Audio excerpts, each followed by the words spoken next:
បាទសូមគោរពជំរាបសួរនេះគឺជាដំណើរកំសាន្តឡើងទៅរមណីយដ្ឋានភ្នំកលែនអញ្ចឹងញ៉ាំនំចុកនៅព្រះដាក់ហើយឥឡូវពួកខ្ញុំនឹងរៀបចំទៅភ្នំកលែនដើម្បីងូតទឹកនេះនាំក្មេងៗទៅងូតទឹកអញ្ចឹងនៅតាមផ្លូវយើងឃើញមានទេសភាពស្អាតមានដើរផ្លែគោនៅតាមផ្លូវក៏ដូចជាមានដើមត្នោតនៅសងខាងផ្លូវដើមត្នោតហ្នឹងគឺប្រជាជនរបស់យើងនៅតំបន់នោះគាត់គៀបយកទឹកដើម្បីយកលក់អញ្ចឹងទៅថោកជូរអីចឹងដែរគេសម្រាប់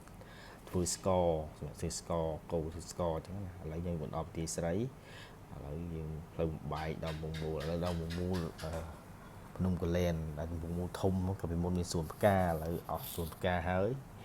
យើងឃើញមានគាត់ចាប់ដាំថ្មីបាទនេះយើងមានក្មេងតូចគាត់គេងនៅតាមផ្លូវជិះម៉ូតូហើយគាត់ឥឡូវគាត់បានគេងលក់អញ្ចឹងបងប្អូនខ្ញុំគាត់ពោឥឡូវនេះយើងមកដល់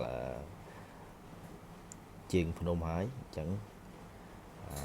ដើម្បីរៀបចំឡើងទៅភ្នំកលែនបាទនេះគឺជាផ្លូវមកឡើងមកដល់ភ្នំកលែនតែដល់ផ្លូវគឺសប្បាយមែនតែនបាទដំណើរកម្សាន្តនេះគឺជាងជិះម៉ូតូបាទម៉ូតូ3សម្រាប់ដំណើរកម្សាន្តថ្ងៃនេះអញ្ចឹងដែរទីទៀតយើងទៅដល់ភ្នំកលែនដើម្បីងូតទឹកនិងញ៉ាំបាយថ្ងៃត្រង់សម្រាប់ដំណើរកម្សាន្តនេះដែរអញ្ចឹងមើលទៅពិតជាមានអារម្មណ៍ថាស្រស់ស្រាយមែនទែនពេលដែលយើងបានមកដល់លើផ្លូវនេះហើយនៅលើភ្នំកលែនយើងដឹងហើយថាមានផ្លែគូលែនដែរអញ្ចឹងមកគេហៅថាភ្នំកលែនគឺសម្បូរទៅដោយផ្លែកូលែនអញ្ចឹងយើងបន្តដំណើរទៀតឥឡូវយើងមកដល់